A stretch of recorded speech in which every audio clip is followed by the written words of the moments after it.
Welcome to another Mario Maker tier list by someone with way too many hours in Mario Maker. Today I'll be tiering the different enemies in Mario Maker based on how useful they are for the maker when making a level with them. So an enemy that isn't very flashy, but is really handy when building a level will be tiered very, very high. Standard Loup&Snoop tier list rules: if you see two enemies in the same tier, side by side, the order that they're in the tier means absolutely nothing. So the Goomba is no better or worse than Koopa here, they're both in C tier. Tier placements are also like basically plus or minus a tier, so a two-tier difference like B versus D tier is a very substantial difference, but B versus C tier isn't really a big deal, and if you try to complain to me in the comments about B versus C, I'm just going to ignore you. Lastly, I'll be tiering things based on like the combination or the most useful variant of it. So a Koopa Troopa, for example, may have green, red, winged, big, etc. variants, and I'm gonna try to like lump them all together into just one tier placement. Furthermore, I won't really be covering bosses because I feel like they are their own thing. Furthermore, I'll be primarily focusing on enemies in traditional and Kaizo levels because that's where enemies normally shine the most, and it'll give you a general idea of what I'm thinking about. With that out of the way, let's get started. First up, we have the Goomba, easy A tier. A Goomba's main function is to be an enemy that is vulnerable to basically absolutely everything: shell, stomp, ground pound, bomb, etc. Everything. And it doesn't leave anything behind when you kill it, so it doesn't leave behind a shell or whatever. In Mario Maker, the Goombrat is the more valuable variant because it will stay around an area without walking off ledges, but the fact that they are weak to everything makes them one of the most versatile, basic enemy types in the game. Koopa Troopas are absolutely A tier. If we were talking about Kaizo levels, I'd probably put Koopas in B or C tier, and yes, I understand shell levels are a thing and Team Shell is a thing. The main thing for shell levels is that Buzzies are your top drawer material. They are like your bread and butter. Sometimes you'll do a setup with a Beach Koopa in Super Mario World, but like overall, the main thing is that it would be competing with a Buzzy beetle in shell levels. Koopas are definitely A tier because of their usage in traditional style levels. If you're the type of person who thinks Koopas belong in traditional style levels because Nintendo uses Koopas in traditional style levels, you're bad and you should feel bad, alright? We should pick course elements based on the best needs for the level. There's a reason why Koopas are the single best enemy to incorporate in a traditional style level, and that is because they give you a shell, which allows you to interact with a wide variety of other enemies and other course parts in the world of Mario. For this role, a Koopa does compete with a Buzzy Beetle, however, the red variant of a Koopa, which does not walk off ledges, makes it so extremely useful in Mario because you can just, put a Koopa on a platform and it will stay in that area and you don't have to worry about it going away. That makes it so useful that it is the preferred method of getting a shell into Mario's hands in a traditional style level. Piranha Plants might be our last A tier placement for a while. Piranha Plants are extremely useful because they don't move and they're not pseudo-solid like Munchers are. Furthermore, they are invulnerable to Mario's normal moveset of stomping on things. However, they are vulnerable to everything else: fireballs, shells, POW, whatever. Especially when you use Piranha Plants in a stack, this makes them extremely useful in Kaizo levels, in contraptions, and even in traditional style levels. In traditional style levels, Piranha Plants are way less useful than in the main series Mario games. The main reason for this is that Piranha Plants normally come from pipes, and in the main series games, the Piranha Plant will start outside of the pipe and then retract in, but in Mario Maker, the pipe starts empty in front of it, and then it pops out after it's been on screen.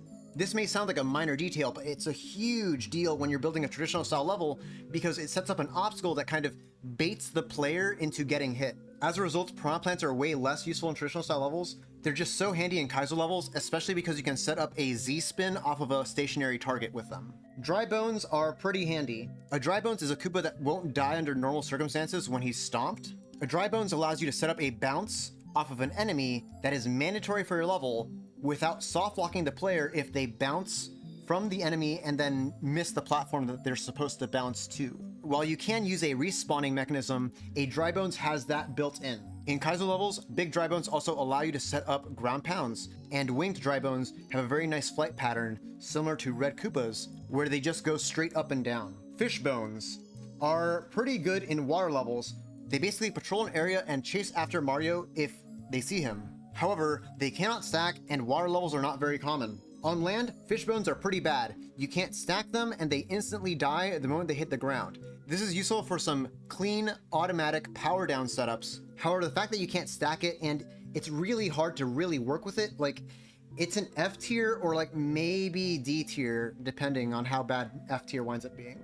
The sun is awful. You can make the sun work, right? Like he will trigger some bombs, he will melt frozen coins. The sun has two main issues. One is that his trajectory is fixed to the screen, and that trajectory is a really bad trajectory. It's really hard to line something up for the sun to actually do something or trigger something useful in the level. It's also really hard to make the angry sun actually threatening to Mario. Second is that if you actually do set up something with the angry sun to have him, swipe at Mario or whatever, he has a very, very long cycle, and this makes it so that the angry sun causes you to have a lot of waiting. You have to wait a very long time for the angry sun to actually like swipe at Mario or hit a mechanism or whatever, and it's just bad. You can use him, but he's terrible. Bloopers are really obnoxious in water levels where you can't really fight them. And they're also really obnoxious in land levels where they move around really erratically and it's really hard to like bounce on them. However, bloopers have a really interesting property in stacks where you can have a stack with a bunch of bloopers in the middle and they're intangible. It can go through ground, and so you can connect something at the bottom of the stack to something at the top of the stack and have it go straight through ground, no problems. This is useful for several situations, especially in Kaizo levels. However, it just doesn't come up like that frequently. So bloopers are just like not super useful. They are pretty fun to shoot at in Link levels though, I will give you that. Hammer Bros. Everyone hates Hammer Bros. First is that Hammer Bros are very RNG in how they move around and when exactly they throw hammers. The RNG aspect to them makes them basically unusable in Kaizo levels. However, there are other enemies with RNG that are just fine. The thing that makes Hammer Bros really nasty to deal with is that their hammers have a natural trajectory that covers their main weak spot. So if Mario tries to stomp on the Hammer Bro, there's a chance that you'll get sniped with a hammer that he pulls out right as you're about to land. Now, I have made several levels that use Hammer Bros well, but I can tell you from experience that it's really, really hard, and even if you succeed, many people will automatically rage quit your level without even giving it a shot, just because they see Hammer Bros and they hate Hammer Bros. I.e., even if you use them well, a lot of people will not even give you the time of day. Munchers are absolutely amazing. They are useful in so many different situations. First is that they are extremely useful for all sorts of different contraptions.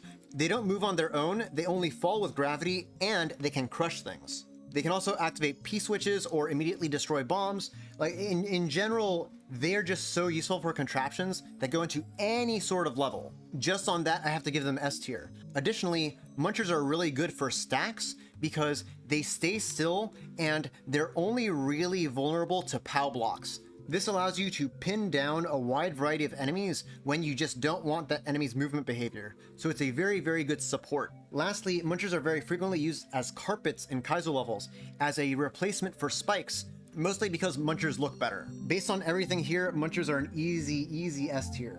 Monty Moles. In traditional style levels, they are primarily used as Goombas that chase down Mario a little bit more readily. This gives them really interesting motion. You can also use Monty Moles in stacks to make little machines that chase Mario around, or have them pop out of the ground. That's more of a niche usage. However, Monty Moles, I have to give them B tier because they are so useful in Kaizo levels. Monty Moles have a special property that their hitbox makes them extremely consistent for Mario to hit the mole while simultaneously grabbing an item that is overlaid with the mole, like a shelmet or whatever. This makes them extremely versatile in Kaizo levels. I'm only really giving them B tier because they're primarily useful in Kaizo levels that involve throwing items or using items. This makes them a lot more useful for hardcore Kaizo levels than light Kaizo levels. Bombs are bread and butter. Like, you have to use them. They're like amazing for contraptions. I have a whole video on how to use bombs. They are very useful for controlled demolition, to break screen scroll stops, to activate switches, and generally convert digital and analog signals. They are so ridiculously useful in contraptions, I feel like I don't really have to defend this one. They are also very useful in Kaizo levels where you can set up spins on bombs or throwing bombs or whatever. They're also very handy in traditional style levels as regular enemies, very similar to a Goomba, except you get a bomb that you can use as a weapon that's confined to a certain area of your level. Just overall amazing course part. Hey, if you're still listening, there are a lot of people who are going to skip to the end of the tier list, and what I'm going to do so we can have a little fun with them is I'm going to put a completely fake tier list at the end, then we can laugh at them in the comments for not watching the actual video. Rocky wrenches. These projectiles are really obnoxious. One is they're not super consistent as to when the Rocky Wrench throws them. Two is that the wrenches are sometimes really hard to see because they're so small. Third, the Rocky Wrench as an enemy to bounce on isn't like the most handy in how it moves around level, and it normally takes a really long time to get going to actually do its special wrench throwing behavior, which is a main reason why you'd want to choose it. I'm putting it in D tier instead of F tier because it's not so terrible. It is sometimes useful, but it's not like it's gonna fight you to be like decent. Magikoopas. Magikoopas are absolutely amazing. In traditional style levels, Magikoopas are very useful to basically get an item that you can throw at an enemy to do damage. Very similar to a Koopa shell. The difference is that a shell will come back to potentially hurt Mario, and a Magikoopa won't. Magikoopas also don't activate blocks or whatever, so you can really put down Magikoopas with the primary purpose of allowing Mario to use the Magikoopa to attack enemies. The winged variant is also especially handy because it just flies left and right horizontally without bobbing up and down. Magikoopas are also very similarly handy in Kaizo levels because you can use them to set up an enemy that you can grab and throw later, or Z-spin on multiple times, and it's lava-proof, poison-proof, etc. They are just so versatile that I have to give them A tier. Cheap Cheeps. On land, they really suck. In Kaizo levels, they're also bad. This is because their bouncing behavior makes them really hard to deal with. In traditional water levels, they're absolutely amazing. Like, super amazing top tier in water levels, to the point where, I mean, even though water levels are not super common, I feel like I should give them somewhere between either C or B tier. This is because in water, Cheep Cheeps just move horizontally, and the best kind of motion in water is vertical movement. This makes Cheep Cheeps one of the single best course parts for any underwater traditional style level. It's really hard for me to place this one because it's either feast or famine, so I'm just gonna split it down the middle and call it C tier. Time for the boos. Well, boos are really not very useful in traditional style levels. Like, they move around a little bit slowly and they're not really very fun to fight. They just kind of like pin you down if you're like not paying attention to them or like not looking their way. However, they are extremely useful in stacks and Kaizo levels. Just based on that, I need to give them C tier because they let you make an enemy stack that allows items to pass through, like in shell levels, where a shell can just go running straight through a stack with boos in the middle, and the top versus the bottom of the stack can be separated a fixed amount. Just because of how frequently it feels like this comes up, I'm going to put that into C tier. You can also use them for don't look left-right mechanisms, but that's pretty niche. Chain Chomps are pretty hard to use in traditional style levels. That's because they're so threatening and they move around kind of erratically sometimes. For a similar reason, they're kind of bad for Kaizo levels. Chain Chomp Stumps are extremely useful objects because they're affected by gravity, they can crush things, and they don't hurt Mario, unlike a Muncher. But since the tier list is really focused more on enemies and just in that spirit, I'm just not going to count that. Chain Chomps are pretty erratic and hard to dodge, so I'm just going to count it like that, D tier. If they are not on a stump, you can completely and deterministically control them. It's just hard for the player to read and predict exactly where that Chain Chomp is going to go. Bullies are like sentient bumpers in 3D World. They appear sometimes, but they're not like super useful. They don't die and they exclude Mario, but they can sometimes be a little bit janky if you try to use them as a bumper. I mean, bumpers themselves are also kind of janky. However, they are extremely useful in puzzle levels or other non-lethal game styles where you don't really want to kill the player, but you want to provide an enemy that can kind of like push them around a little bit, or just push the player away so they're not allowed to go in a certain place. That said, controlling its position to make that consistent is always a challenge, so D tier it is. Buzzy Beetles are pretty handy in traditional style levels. Similar reason to a Koopa, the main difference is that you can't make it not fall off ledges. If we were talking about traditional style levels, I'd probably put a Buzzy Beetle in B tier. However, for Kaizo levels, Buzzies are so extremely useful. I'm not counting a Shellmet in this category because I'm trying to focus on the enemy aspect of it, but Buzzies are extremely useful to set up quick shells that you don't have to worry about the player wearing a Shellmet, and you don't have to worry about a Beach Koopa coming out of the shell. A Buzzy Beetle allows you to take care of like all the minutia for you, and shells are so useful in a wide variety of levels, contraptions, Kaizo, traditional, etc. Like, just, they're really good. Ant Troopers. They're an interesting enemy. You can bounce on them as long as Mario steps on them from above, and they hurt from the side. For Kaizo levels, it's really hard to keep them in one place to do a proper setup with them. And in traditional style levels, they're just not the most useful. Like, you have other options. That said, it can sometimes be useful to make winged ant troopers for like little bouncy filters in a level, especially for like puzzle levels or whatever, but like, it's just hard to use them in general. Hop Chops I made a whole video on hop chops. They are useful when you need to set up an enemy that allows you to bounce off of it to gain a very large amount of vertical height. The issue is that they are locked to 3D world where you already have wall jumps. So it just doesn't come up that frequently where you need a hop chop to do the job. They're competing with springs, with mushroom trampolines. However, they are still somewhat handy because they have some special properties, like hop chops can be killed by POWs or be given parachutes, and you can't do that with springs. But overall, like, it's pretty niche usage. Magikoopas are RNG incarnate. They move to RNG places, they shoot RNG projectiles, and the projectiles spawn RNG enemies.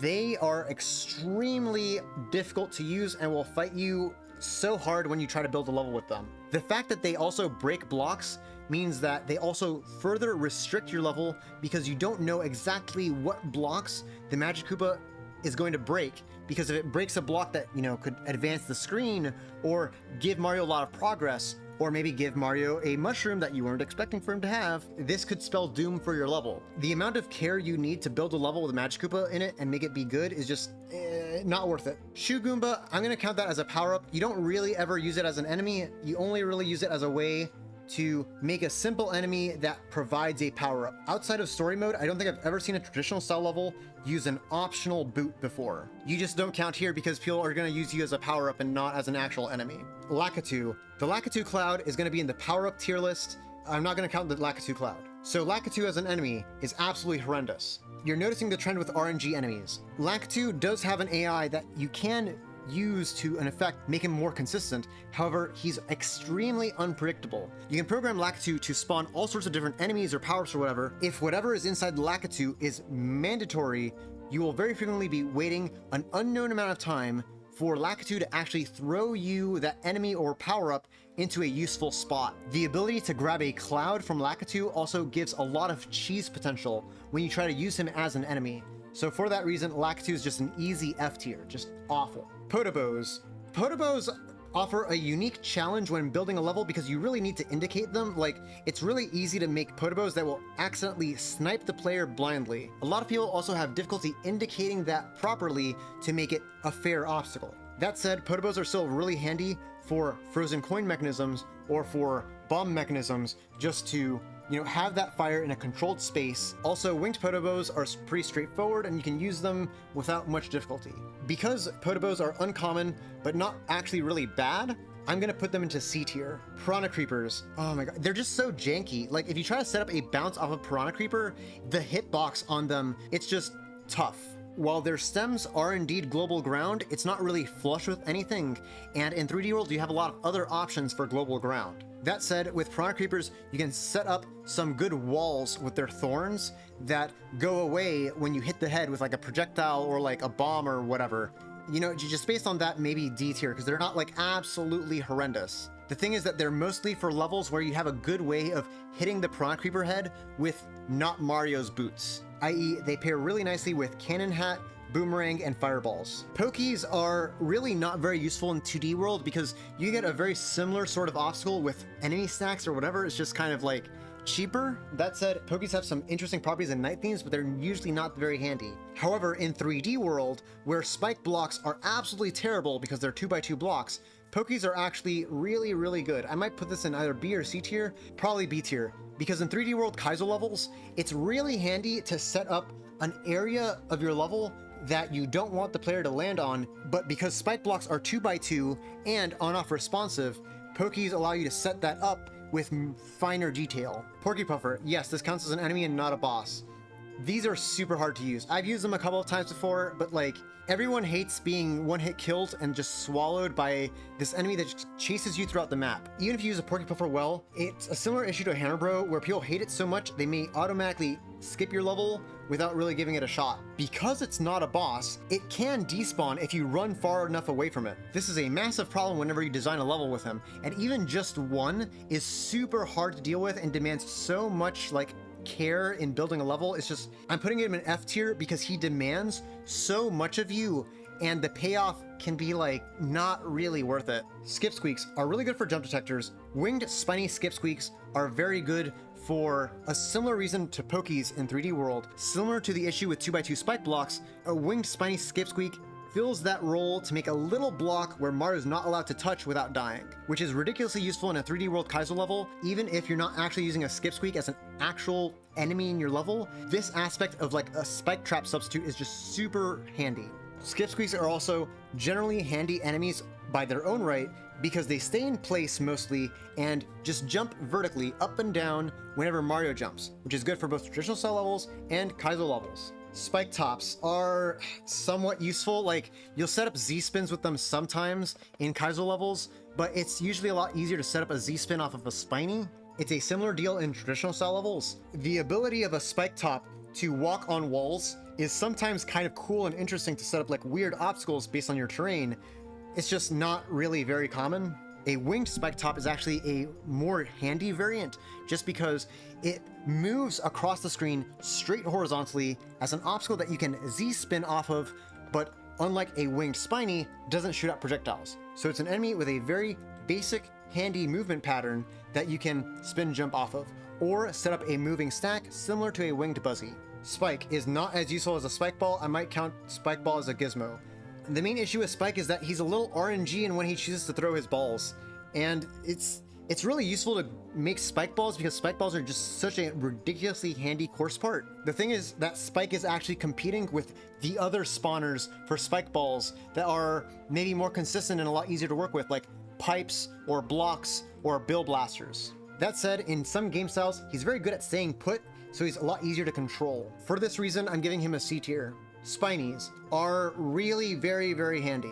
In 3D World, Spinies are your main way of setting up a moving shell for any sort of contraption. Second, Spinies are really useful in traditional style levels to set up a moving enemy that moves similar to Goomba, but you can't normally jump on it. You have to spin jump. Third is that a Spiney is really useful at the top of a stack to give an enemy that is below it on the stack protection from being stomped. Spinies are also helpful in Kaizo levels to either set up a moving shell or set up an obstacle where it's clear that you have to Z-spin off of it. Overall, really solid course part. Stingy is really underrated. I'm gonna give him like either B or C tier. He's just like really handy in traditional style levels because he has a very basic movement pattern. He just moves horizontally left and right. You don't need to give him a special platform or anything for him. He just flies in that pattern, very similar to a winged Magikoopa. Besides that, very simple, basic enemy. You can also use him in Kaizo levels, people just normally don't. You could make an argument for C tier, but I feel like he's really just underrated. I feel like B tier is really like fair. Thwomps are super ridiculously useful because they are the main way of having a proximity sensor for Mario Maker. You basically use a Thwomp for game logic reasons. You can also set up Thwomps for a wide variety of other situations, to Z-spin off of it, or bait the Thwomp to put other objects in the level in motion. You see this a lot in Kaizo levels because the Thwomp will wait for Mario to be at the right spot in level before it sets everything in motion. This allows you to make setups that are extremely consistent.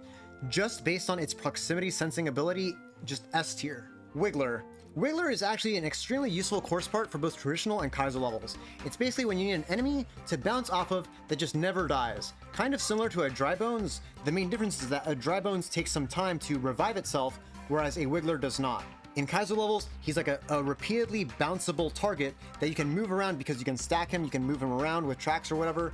This gives you a lot of control over exactly where you put the Wiggler and having a bounce that's really controlled and not janky like bouncing off of a bumper. Overall, I'm pretty happy with this tier list. If you disagree or you think something should have been placed a little bit differently or think my reasoning was maybe flawed for something, feel free to comment down below with whatever. That's all I have for you today. If you like this content, feel free to like and subscribe, and I'll see you around later. Bye!